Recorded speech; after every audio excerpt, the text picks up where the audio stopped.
Maths के questions कर रहे हैं। सेट 1 30C1 कोड है इसका। तो इम्पॉर्टेंट क्वेश्चन है आपके एग्जाम के पॉइंट ऑफ व्यू से एंड प्रिपरेशन करने के लिए भी इम्पॉर्टेंट है, तो अच्छी तरह से प्रैक्टिस करेंगे। चलिए स्टार्ट करते हैं क्लास 10th मैथ्स का। तो जिनका एग्जाम है वो अच्छी तरह से प्रैक्टिस कर लीजिए।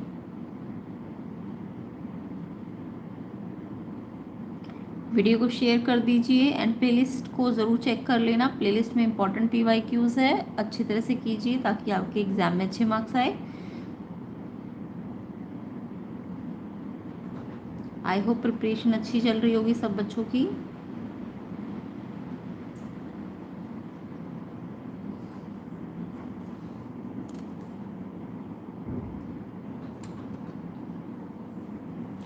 चलिए स्टार्ट करते हैं। तो इम्पॉर्टेंट क्वेश्चंस है, जो जो बहुत ज़्यादा इम्पॉर्टेंट है वो मैं करा रही हूँ, ठीक है।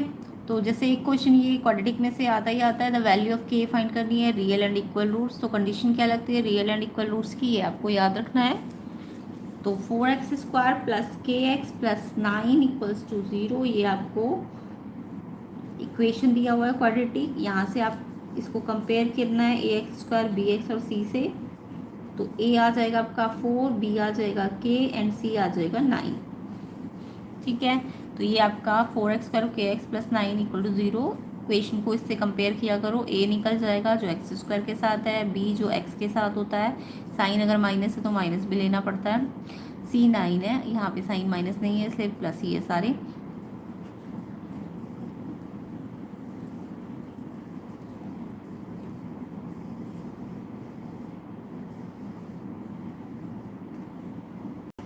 तो अब आपको क्या बोला है, रूट्स कैसे इक्वल है, रूट्स कैसे है इक्वल है एंड रियल है। जब भी रूट्स इक्वल एंड रियल बोलते हैं तो आपको डिस्क्रिमिनेंट निकालना होता है, उसको जीरो के इक्वल रखना होता है। जब भी आपको बोलेंगे रूट्स रियल है एंड इक्वल है तो आपको क्या करना है, डी जीरो के इक्वल रखना होता है। और डी का वैल्यू निकालने का तरीका होता है b² minus 4ac and equal to 0, zero रखना होता है। ये हमेशा याद रखना जब भी इक्वल रूट्स की बनोगे।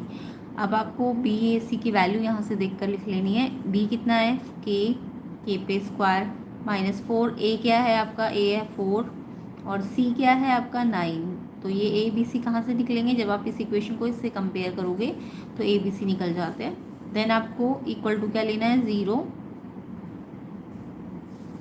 अब k के लिए सॉल्व करना है, k² माइनस 4 4 जा 4 जा कितना होता है 16, 16 9 जा 144 इक्वल्स टू 0। अब आपको ये k² माइनस 144 क्वाड्रेटिक है, क्वाड्रेटिक है ना, स्क्वायर आ गया। तो क्वाड्रेटिक को अगर 3 टर्म्स होती है, अगर क्वाड्रेटिक में 3 टर्म्स होती है तब तो आप मिडिल स्प्लिट से सॉल्व किया करो। किससे करा करो, मिडिल स्प्लिट से। लेकिन अगर दो ही टर्म है, अगर दो ही टर्म है, दूसरा पॉइंट है, अगर दो ही टर्म है तो या तो आप आइडेंटिटी बना के सॉल्व किया करो या फिर आप कॉमन लेके सॉल्व किया करो, ठीक है। अगर दो ही टर्म है, अभी क्वाड्रेटिक में आपके पास दो ही टर्म है तो आप या तो आइडेंटिटी बनाओ या कॉमन लो। तो आइडेंटिटी बन जाएगी, ये k का स्क्वायर है तो ये 12 का स्क्वायर हो सकता है इक्वल्स टू 0। तो ये आइडेंटिटी है a प्लस बी, a क्या है जो स्क्वायर के अंदर है, ये b है। तो एक बार a प्लस बी, एक बार a minus B equals to 0। तो k या तो प्लस 12 है तो यहाँ जाके माइनस हो जाता है, या फिर k माइनस 12 0 है तो k इक्वल टू 12 हो जाएगा। तो यानी -12 और 12 इसका आंसर हो जाएगा, प्लस माइनस 12 दोनों में आएगा आंसर यानी कि, ठीक है। अगर मान लो बाई चांस k 0 आ जाता, अगर k 0 आ जाता तो क्या ये क्वाड्रेटिक इक्वेशन पॉसिबल होती। तो अगर बाई चांस इसमें k, कई बार क्वेश्चन में k 0 आ जाता है तो आप चेक करोगे k 0 हो भी सकता है कि नहीं हो सकता। तो देखो k की वैल्यू अगर मैं यहाँ रखती हूँ इस क्वाड्रेटिक में, तो यहाँ है ना k, तो क्वाड्रेटिक में x वाली टर्म 0 हो सकती है, बट जो x² वाली टर्म है वो 0 नहीं होनी चाहिए। तो यहाँ पे k 0 है तो ये टर्म 0 बन सकती है, बट यहाँ तो नहीं आया है ना k। अगर मान लो ये इक्वेशन ऐसी होती kx² प्लस 4x माइनस 9, तब k 0 नहीं हो सकता। क्यों नहीं हो सकता, कि x² का जो कॉफिशिएंट अगर वही 0 हो गया तो ये टर्म ही हट जाएगी, तो फिर ये लीनियर बन जाएगी। तो क्वाड्रेटिक में ये कंडीशन याद रखना, x² के साथ जो भी कॉफिशिएंट होगा वो 0 नहीं होना चाहिए, ये एक स्पेशल कंडीशन होती है।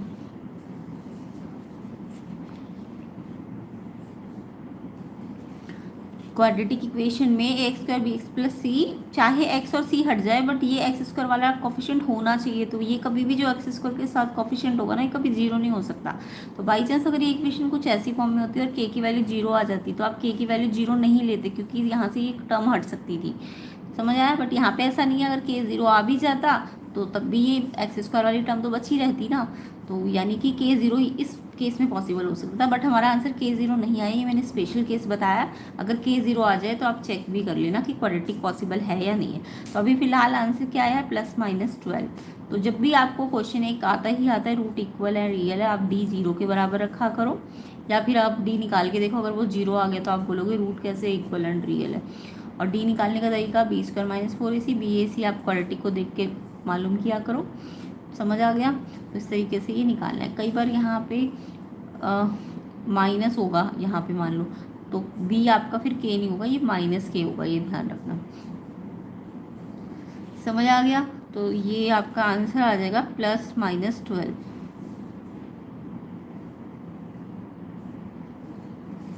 बी ऑप्शन है इस क्वेश्चन के हिसाब से आंसर +-12। नेक्स्ट आपको डिस्टेंस निकालना है 4, 7 फ्रॉम एक्स एक्सिस। तो 4, 7 फ्रॉम एक्स एक्सिस, तो देखो पॉइंट एक है 4, 7 और एक एक्स एक्सिस है। एक्स एक्सिस का मतलब x,0 लेना होता है, और फिर इन दो पॉइंट्स के बीच में डिस्टेंस निकालना है। डिस्टेंस फॉर्मूला तो सबको ही आता होगा, x में से x वाला माइनस करते हैं उसका स्क्वायर, फिर y में से y वाला माइनस करते हैं उसका स्क्वायर, और फिर लास्ट में रूट करते हैं। और डिस्टेंस यहाँ पे हमको अच्छा ये क्वेश्चन बोलिए, distance of from the x axis निकालना है। अगर मान लो इस क्वेश्चन में डिस्टेंस दे रखा होता 10, तो ये डिस्टेंस आप 10 के बराबर रख देते, तो आपका डिस्टेंस अगर दिया होता तो x निकल जाता इस इक्वेशन को सॉल्व करके। बट ये क्वेश्चन में x नहीं निकालना, हमको क्या बोला है, इसका एक्स एक्सिस से कितना डिस्टेंस है। इसका तो एक ट्रिक होती है, ट्रिक मैं बताती हूँ। फिलहाल ये क्वेश्चन अगर ऐसा होता 4, 7 x0 और इनका डिस्टेंस आपको दिया होता, तो आप डिस्टेंस फॉर्मूला लगा के डिस्टेंस को 10 के इक्वल रख देते, फिर x के लिए सिंप्लीफाई करते। ठीक है, अभी फिलहाल क्वेश्चन में बहुत ही सिंपल सी ट्रिक लगनी है, देखो ध्यान से। जब भी एक्स एक्सिस से किसी पॉइंट का डिस्टेंस निकालते तो कैसे करना है,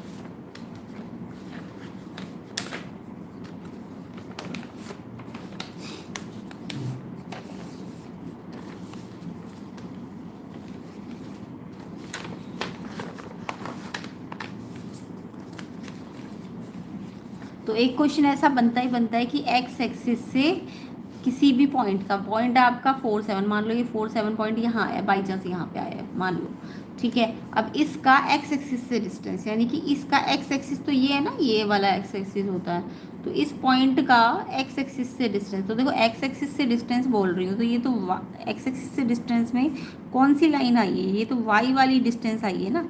तो जब भी एक्स एक्सिस से डिस्टेंस निकालना होता है तो आपको वाई कोऑर्डिनेट निकालना होता है। क्या निकालना होता है, तो ये वाई कितना है, देखो ये एक्स है, ये वाई कितना है इसमें 7। तो जब भी आपको एक्स एक्सिस से डिस्टेंस बोलेंगे ना किसी पॉइंट का, तो आप उसका वाई पॉइंट ले लेना। कौन सा पॉइंट ले लेना, वाई। और अगर वाई एक्सिस से डिस्टेंस बोलेंगे तो आप उसका एक्स पॉइंट ले लेना, ये याद रखो ना। तो आपको एक्स एक्सिस से पूछा है तो वाई पॉइंट ले लो 7, यानी एक्स एक्सिस से डिस्टेंस कितना है 7। मान लो ये -7 होता तब भी आपका 7 आंसर आएगा, क्योंकि डिस्टेंस कभी नेगेटिव नहीं हो सकता। तो डिस्टेंस हमेशा प्लस में लेना होता है, ये भी याद रखना। अगर माइनस में भी, अगर ये पॉइंट 4 -7 होता और एक्स एक्सिस से डिस्टेंस में वाई पॉइंट लेना होता है, बट माइनस साइन नहीं लेना, प्लस ही लेना है हमेशा। ठीक है, तो एक्स एक्सिस बोलेंगे तो वाई पॉइंट आंसर होगा, और वाई एक्सिस से अगर डिस्टेंस बोलेंगे तो आपको एक्स पॉइंट लेना है। बस ध्यान रखना साइन हमेशा पॉजिटिव लेना है डिस्टेंस है तो ये सिंपल सा ट्रिक वाला क्वेश्चन होता है कि डिस्टेंस किसी भी पॉइंट का एक्स एक्सिस से निकालो या वाई एक्सिस। जो एक्स एक्सिस से है तो वाई पॉइंट कंसीडर करो 7, तो 7 यूनिट आएगा आंसर। एक फैमिली में 2 चिल्ड्रन है, एटलीस्ट 1 कर लो। तो इसके पहले आप कितने ऑप्शंस बन सकते हैं वो बनाओ। 2 बच्चे हैं तो 2 बच्चे, या तो दोनों बॉय है, या एक बॉय एक गर्ल है, या एक गर्ल पहले गर्ल है फिर बॉय है, या फिर दोनों गर्ल है, ऐसा हो सकता है। ये पॉसिबिलिटीज़ बन सकती है, जैसे हेड टेल की बनती है ना, या अगर 2 बार कॉइन उछालते हो तो आप क्या बनाते हो, हेड भी आ सकता है, हेड टेल भी आ सकता है, या पहले टेल फिर हेड आए फिर टेल आए। तो ऐसे ही इसके भी हम पॉसिबिलिटी बनाएंगे कि या तो दोनों बॉय हो सकते हैं, या पहले बॉय बाद में गर्ल, या पहले गर्ल फिर बाद में बॉय, फिर या दोनों गर्ल। अब क्वेश्चन में बोला है हैविंग एटलीस्ट वन गर्ल, एक कम से कम एक गर्ल और उससे ज़्यादा भी हो, एटलीस्ट का मतलब उससे ज़्यादा भी हो, तो मतलब एक भी हो और एक से ज़्यादा भी हो, तो एक भी हो तो एक गर्ल कहाँ, ये यहाँ पे आई है, एक गर्ल यहाँ पे है, और एटलीस्ट बोला तो दो भी हो सकती है, तो ये दो वाला भी लोगे। तो कितने ऐसे ऑप्शन, 3 और टोटल कितने हैं 4, तो प्रोबेबिलिटी एटलीस्ट वन की कितनी हो जाएगी, वन गर्ल की 3/4, जो ऑप्शन है वो ऊपर और टोटल नीचे। ठीक है, अगर ये एटलीस्ट की जगह एट मोस्ट वन गर्ल बोलते, एट मोस्ट वन गर्ल, तो इसका मतलब होता एक हो या फिर कोई भी गर्ल ना हो, तो यानी एक गर्ल तो ये और कोई भी गर्ल ना हो तब भी 3/4 ही आता। तो एट मोस्ट में एक या एक से कम, और एटलीस्ट में एक या एक से ज़्यादा, तो एक एक गर्ल या फिर दो गर्ल, मैक्सिमम तो दो ही हो सकती है, तो एक वाले तो ये है और दो वाला ये है, तो एटलीस्ट में एक से ज़्यादा, एक भी लेना है और एक से ज़्यादा, और एट मोस्ट होगा तो एक और एक से कम, तो एक से कम का मतलब कोई भी गर्ल ना हो, तो तब तो ये वाला ऑप्शन भी आ जाएगा ना, ये और ये आ जाएगा, तब भी 3/4 ही आएगा। और अगर एग्जैक्ट वन गर्ल हो तो 2 है ना एग्जैक्ट वन में, तो तब 2/4 आता। ठीक है, आई होप ये क्वेश्चन समझ आ गया होगा। पैरेलल लाइन के लिए क्या कंडीशन लगानी है, A/3 इक्वल है 2/B बट नॉट इक्वल है 7/16, तो यहाँ से आप कंडीशन निकाल सकते हो। क्या होती है पैरेलल लाइंस के लिए कंडीशन, जो इसका x का a कोफिशिएंट है वो इस वाले x के कोफिशिएंट के अपॉन में रखो, x को x के अपॉन में रखना है, ये ध्यान रखना है। इसका x का a कोफिशिएंट है, इसका x का 3 है, तो x को x के नीचे रखना है। ऐसी y वाला 2 है यहाँ पे, अगर प्लस है तो प्लस, नहीं माइनस होता तो माइनस लगाना है यहाँ पे, ठीक है, और अपॉन में b।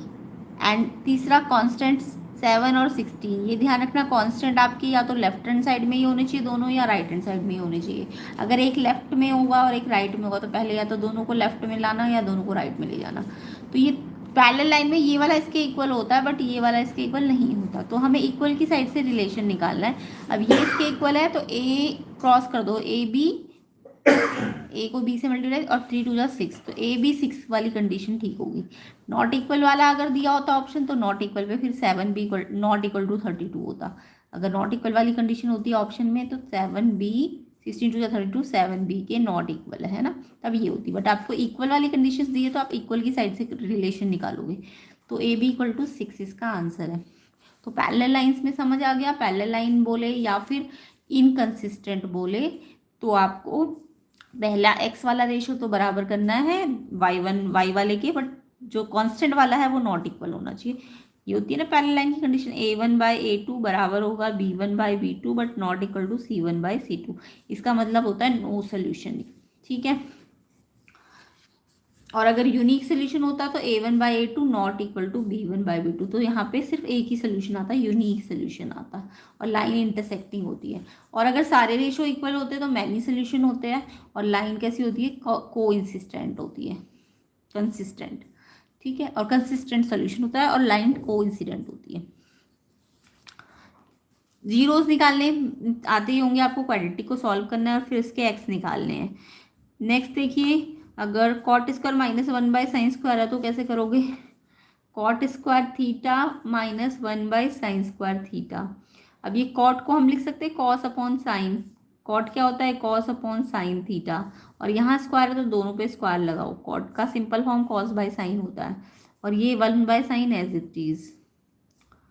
अब एलसीएम ले लो, साइन स्क्वायर आ जाएगा दोनों में, साइन स्क्वायर तो साइन स्क्वायर आ जाएगा, कॉस स्क्वायर जब नीचे सेम हो तो ऊपर भी एज इट इज आ जाएगा, कॉस स्क्वायर थीटा -1। अब आपको पता है कॉस स्क्वायर -1 कुछ नहीं होता, 1 minus cos square sine square theta होता है, 1 माइनस कॉस स्क्वायर क्या होता है, साइन स्क्वायर थीटा। तो ये तो कॉस स्क्वायर -1 आया, तो 1 अगर प्लस करना और ये माइनस करना है तो इसमें माइनस बाहर लेना पड़ेगा, sine square theta plus cos square theta आपका 1 होता है, तो यहाँ से साइन स्क्वायर थीटा अगर निकालना है तो क्या आएगा, 1 माइनस कॉस स्क्वायर थीटा, ये कॉस स्क्वायर प्लस है यहाँ के माइनस, तो 1 माइनस कॉस स्क्वायर, अगर मैं इसका साइन चेंज करूँ तो इसमें माइनस आ जाएगा यहाँ पे, तो कॉस स्क्वायर -1 उल्टा हो गया ना, तो माइनस साइन स्क्वायर आ जाएगा अपॉन में sine square theta, sine square से साइन स्क्वायर कट गया, ऊपर 1 बचा, यानी -1 इसका आंसर है। ठीक है, या फिर आप इसको सिंपल तरीके से भी कर सकते थे, ये कॉट स्क्वायर थीटा था और 1/sin² क्या होता है, कॉसेक स्क्वायर थीटा, अब आपको ये आइडेंटिटी, जैसे ये वाली आइडेंटिटी होती है ऐसी कॉसेक और कॉट वाली भी होती है। Cosec square minus cot square equal to कितना होता है 1। Cosec square minus cot square कितना होता है 1। बट आपका तो उल्टा है ना, cot square minus cosec square.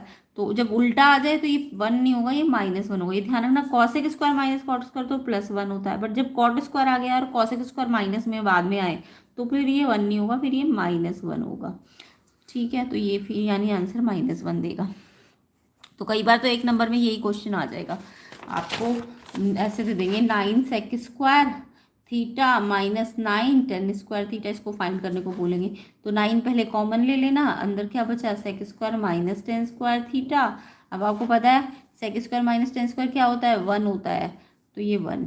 तो 9 वन ज़ा 9। बट अगर मान लो पहले 10 स्क्वायर होता 9 10 square theta -9 sec square theta, तब 9 कॉमन लेते,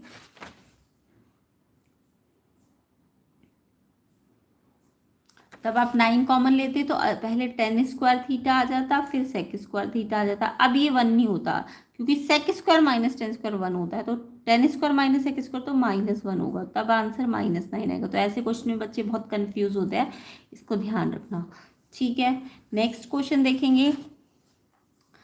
अगर 3 टर्म कॉन्जिक्यूटिवली एपी में आ रही है तो कैसे सॉल्व करते हैं, ध्यान से देखिए इसको कैसे करना है। जब भी 3 टर्म बोले और एपी है तो एक्स कैसे निकालना है, या पी कैसे निकालना है, या के कैसे निकालना है। तो यहाँ पे आपको 3 टर्म्स दी है, एक एक्स दी है, एक 2x+9 दी है, और एक आपको 4x+3 दी है। अब ये मान लो A1 है, 3 है ना, A2 है और ये A3 है। क्वेश्चन 8 है ये।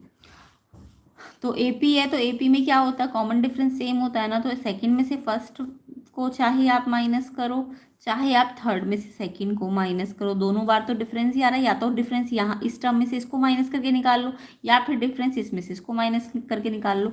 तो दोनों से डिफरेंस ही आ रहा है, यहाँ से भी डिफरेंस आ रहा है, यहाँ से भी। और एपी में डिफरेंस बराबर होना चाहिए, तो ये बराबर कर दो क्योंकि ये बोला ये एपी है। तो जब भी बोले ये एपी और के या पी निकालने को बोले तो आपको क्या करना है, एक बार डी यहाँ से निकाल के देखना है, एक बार डी यहाँ से निकाल के देखना है, और फिर दोनों डी को इक्वल करना है। तो एक्स या पी जो भी होता है वो निकल जाता है। तो पहले सेकंड क्या है 2x+9, और माइनस क्या करना है पहली वाली क्या है एक्स, इक्वल थर्ड क्या है 4x+3, और माइनस क्या करना है सेकंड वाला। अब सेकंड वाला ध्यान से देखो, ये माइनस है तो ये सेकंड वाला पूरा ये है ना, तो इसको माइनस करने का मतलब इसके साइन बदलने पड़ेंगे।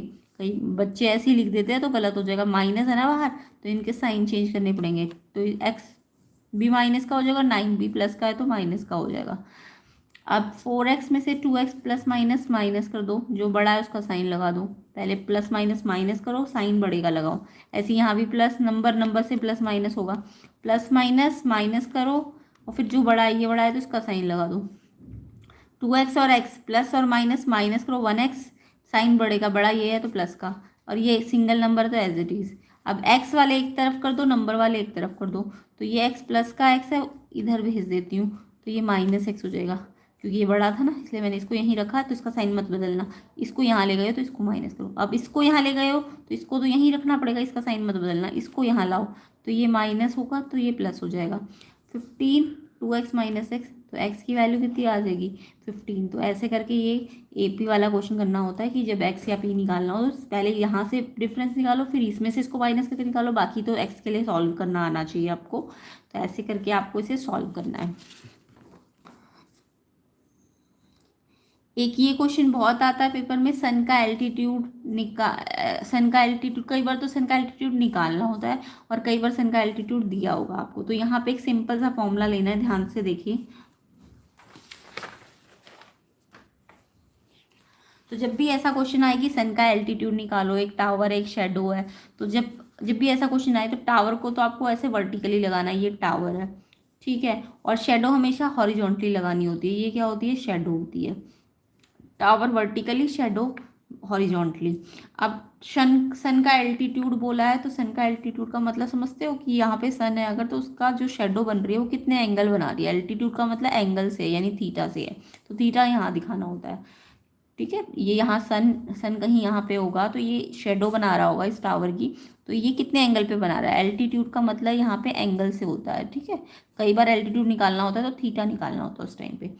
तो यहाँ पे सिंपल सा अगर मैं ए बी टावर को ले लूँ और बी सी शेडो को ले लूँ, तो आपको टावर की हाइट तो क्वेश्चन में दे रखी है, वैसे तो इसको एच मान लिया करो, और इसको इसको इस वाली को शेडो को एक्स मान लो। तो फॉर्मूला सिंपल सा आपको लगाना होता है, ध्यान रखना, एच अपॉन एक्स, क्योंकि आपको ट्राइंगल राइट एंगल ये वाला लेना है ना। तो आपने राइट एंगल ये ले लिया है, और यहाँ एंगल यहाँ पे है, तो ये बेस होगा। जहाँ भी एंगल होता है ना जिस लाइन पे, वो बेस होती है। एंगल जहाँ भी होगा वो बेस होगा। अगर मान लो एंगल यहाँ की जगह यहाँ होता, ये 90 है, तो ना एंगल यहाँ है ना, तो बेस फिर ये वाला होता। ये ध्यान रखा करो। अभी एंगल यहाँ है तो इस लाइन पे बेस है, ये लाइन परपेंडिकुलर है, और जो 90 के अपोजिट है वो हाइपोटेन्यूज है। 90 के हमेशा अपोजिट वाली तो हाइपोटेन्यूज है, वो फिक्स है, उसको चेंज नहीं कर सकते। हाँ, बेस और परपेंडिकुलर अलग हो जाती है। परपेंडिकुलर है, बेस कौन सा होगा, जिसके साथ एंगल थीटा होगा, यानी ये वाला बेस होगा। अगर यहाँ होता एंगल तो बेस ये होता, फिर ये परपेंडिकुलर होता और 90 के अपोजिट हाइपोटेन्यूज होता।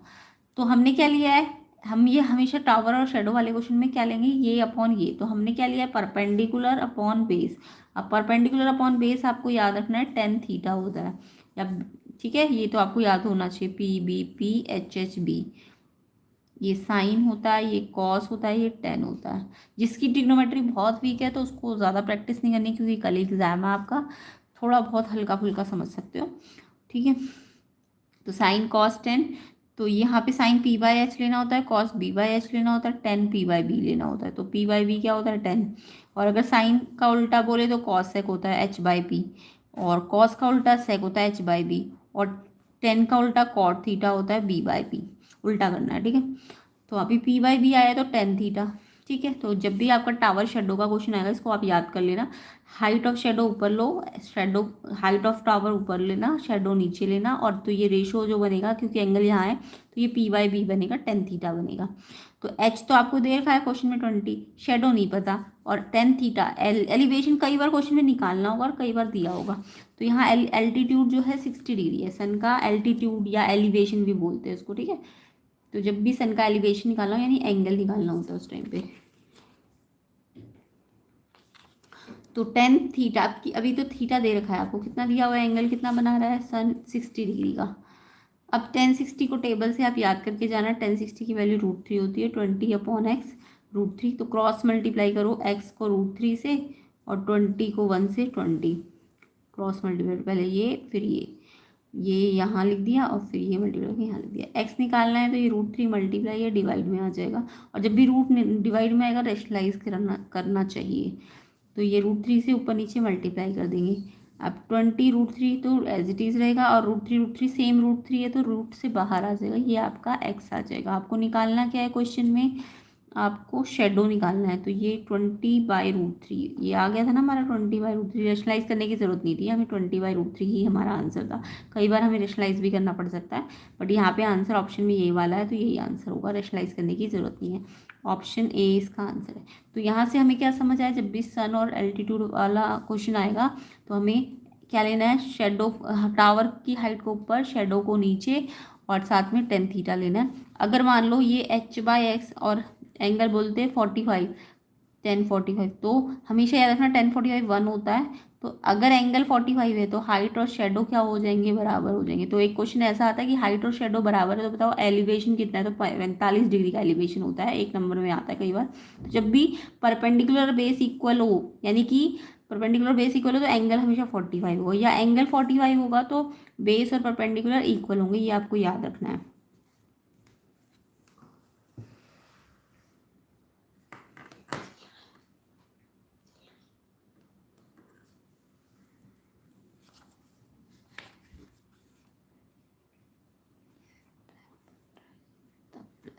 क्यों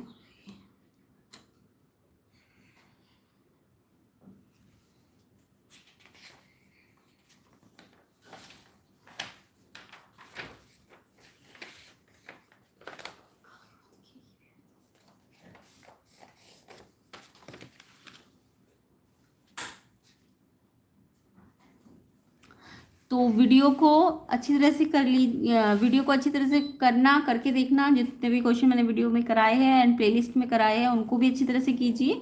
इसका पूरा पार्ट आपको प्लेलिस्ट में मिल जाएगा, आप डिस्क्रिप्शन में लिंक में देख लेना, ये सारे क्वेश्चन सॉल्व मिल जाएंगे। तो वीडियो को ज़्यादा से ज़्यादा शेयर करना। एंड कल इस चैनल में आपको इसका सोल्यूशन मिलेगा क्वेश्चन पेपर का, कंपार्टमेंट का, तो आप चैनल में देख सकते हैं उसके सोल्यूशन को अपने क्वेश्चन पेपर के। And best of luck for your exam. And playlist को अच्छी तरह से प्रैक्टिस कर लीजिएगा।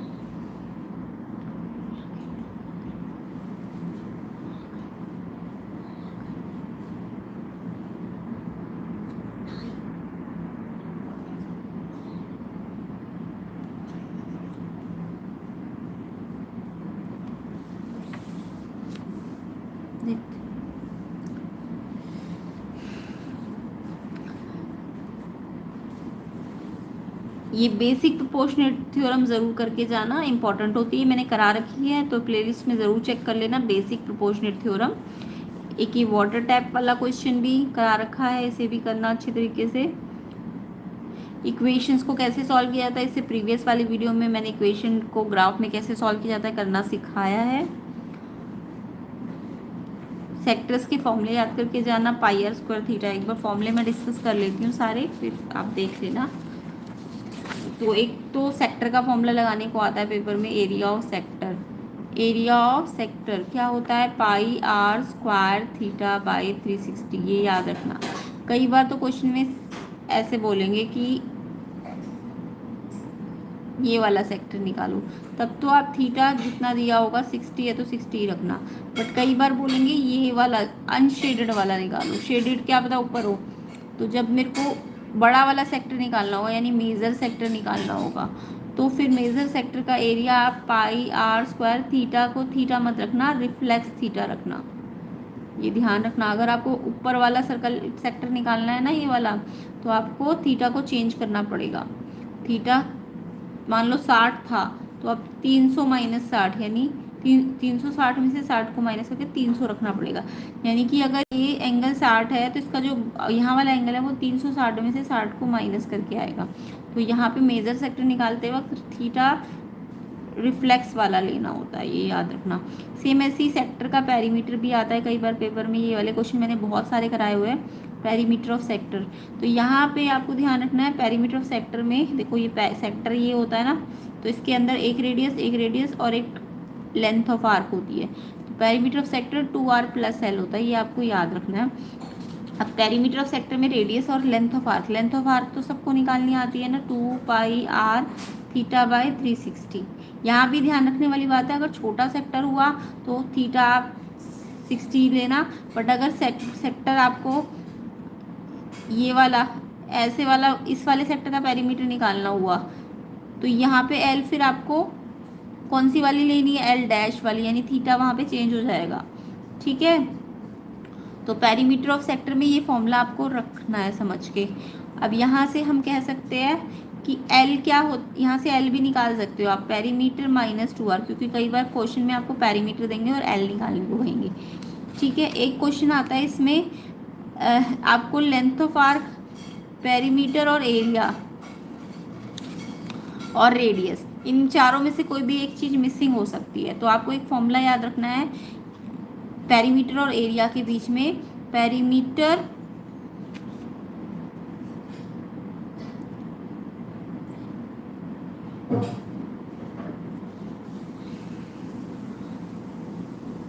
होता है 2 पाई आर थीटा बाई 360, है ना, और एरिया होता है पाई आर स्क्वायर थीटा बाई 360। तो इसमें क्या रिलेशन है दोनों में, अगर मैं एरिया में क्या करूं,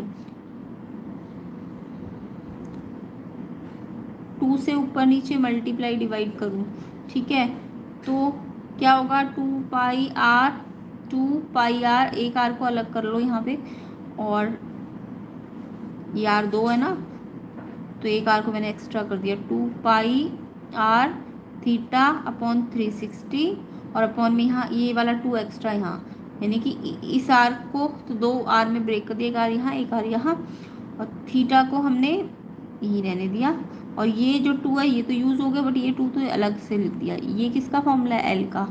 तो एरिया एल और आर में एक रिलेशन होता है, ये याद करना, एक नंबर में कई बार पेपर में आता है। एरिया होता है LR/2।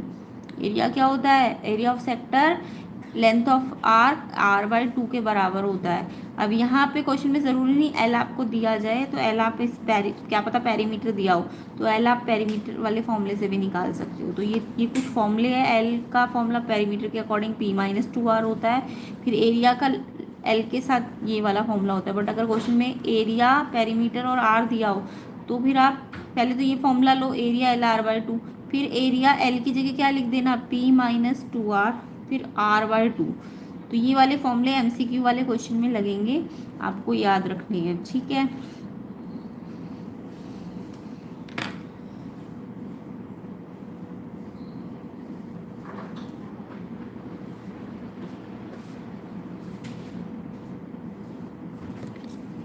इसके अलावा कुछ फॉर्मूलेज और डिस्कस कर लेती हूँ।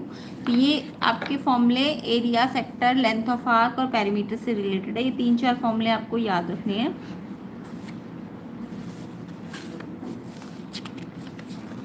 नेक्स्ट आपको सेगमेंट के फॉर्मूले याद रखना है। सेगमेंट का फॉर्मूला होता है एरिया ऑफ सेक्टर में से माइनस कर दो ट्राइंगल का एरिया, एरिया ऑफ ट्राइंगल। अब ट्राइंगल आपका क्या पता, राइट एंगल हो, एंगल अगर 90 डिग्री तो half into base into height ले लो। सेक्टर का एरिया तो आता ही होगा, πr² θ/360। बट कई बार ट्राइंगल आपका ना कैसा होता है, यहाँ से 60 डिग्री होता है और ये 60 डिग्री होता है, और कॉर्ड ये बोलेंगे कि जितनी रेडियस है उतनी कॉर्ड है। तो रेडियस मान लो 10 और कॉर्ड भी 10 है, तो 10 10 ये भी 10 ही हो जाएगी रेडियस। तो ये इक्विलेटरल ट्रायंगल बन जाएगा। तो ये सारा 60-60 का एंगल बन जाएगा, क्योंकि अगर रेडियस 10 है और कॉर्ड भी 10 है तो ये एक इक्विलेटरल ट्रायंगल है ना। तब आपको एरिया ऑफ ट्रायंगल में √3/4a² लेना है, ठीक है। ए का मतलब रेडियस लेनी होगी इस केस में, साइड तो रेडियस के बराबर हो जाएगी ना, और ये तो यही लेना है। तो सेगमेंट में ये फॉर्मूले याद रखना, या तो सेक्टर का फॉर्मूले में से राइट एंगल ट्राइंगल माइनस करो। अगर एंगल आपको थीटा यहाँ पे अंदर 90 दिया, क्वाड्रेंट का मतलब 90 डिग्री। क्वाड्रेंट क्या होता है, जब क्वाड्रेंट बोले तो थीटा कितना होता है, 90 डिग्री होता है। तो थीटा अगर 90 डिग्री दिया है तब तो आप ये वाला फॉर्मूला लेना सेगमेंट के लिए। अगर थीटा 60 दिया है अंदर वाला और ये कॉर्ड तीनों इक्वल है, तो यानी ये इक्विलेटर है, तब ये वाला फॉर्मूला लेना। और अगर कुछ भी नहीं दिया, थीटा आपको बहुत अलग सा दे दिया 45 का या कुछ और, तो फिर आप सिंपल सा फॉर्मूला लेना, πr² θ/360। सेक्टर तो ऐसे ही रखना, यहाँ पे हाफ r² sin थीटा। किसी भी ट्राइंगल का एरिया इस फॉर्मूले से निकल जाता है। थीटा जितना भी दिया होगा वो आप यहाँ रख देना, ठीक है। तो इस तरीके से सेगमेंट के 3-4 फॉर्मूले याद रख लेना।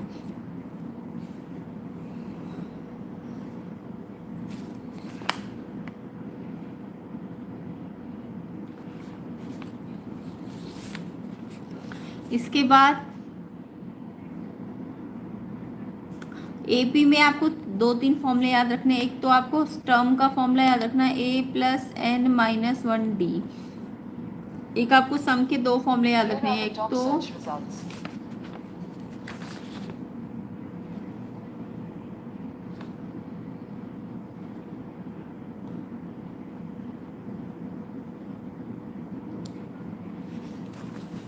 एक आपको सम का फॉर्मूला, 2 फॉर्मूले होते हैं सम के, n/2 2a + n-1d।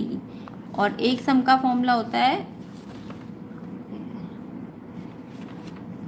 n/2 a + an, ठीक है। कई बार ये लगता है, कई बार ये लगता है, तो ध्यान रखना कौन सा फॉर्मूला कब लगना है। और एक एपी में ऐसा क्वेश्चन आता है, an आपको 2 - 3n दे देंगे ऐसा कुछ, और तुमको बोलेंगे s10 निकालो या a10 निकालो। तब कैसे करोगे, तो n की जगह ना आप पहले n की जगह 1 रखा करो, ठीक है। जहाँ जहाँ n है वहाँ 1 रखो। इसको सॉल्व कर लो, पहले मल्टीप्लाई फिर minus, 3 × 3 plus minus minus a1 आ जाएगा। फिर ऐसी इसी में n की जगह 2 रख लो, 2 एज इट इज, -3 n की जगह 2 रख लो, तो 2 - 3 2 = 6, प्लस माइनस माइनस साइन बढ़ेगा, तो सेकंड टर्म भी आ जाएगी। जब सेकंड और फर्स्ट दोनों आ जाए, इनको माइनस करके d निकाल लो। -4 में से -1 -4, फिर माइनस फॉर्मूले का, और यहाँ भी एक माइनस है तो ये अलग से लगेगा। अब ये -4 माइनस माइनस प्लस +1, और माइनस प्लस क्या करते हैं, माइनस साइन बढ़ेगा, तो ये -3 आ गया डिफरेंस, तो डिफरेंस भी आ गया -3। अब आपको a भी पता है, d भी पता है, और आपको A10 का फॉर्मूला ले लेना है। A10 का फॉर्मूला कैसे होता है, A10 है तो A प्लस 9D, अगर A20 होता है तो क्या होता है A प्लस 19D। A और D की वैल्यू यहाँ रख देना तो निकल जाएगा। ऐसी S10 है तो इसमें रख देना। तो ऐसे करके आपको AP के जब ऐसा क्वेश्चन आए तो N की जगह पहले 1 रखो, फिर 2 रखो, फिर 3 रखना की ज़रूरत नहीं है। सेकंड में से फर्स्ट को माइनस कर दो तो D निकाल लो। तो इस तरीके से आपको AP के क्वेश्चंस करने हैं। आई होप ये फॉर्मूले आप रिवाइज करेंगे एंड प्लेलिस्ट की सारी वीडियोस को रिवाइज कर लीजिए।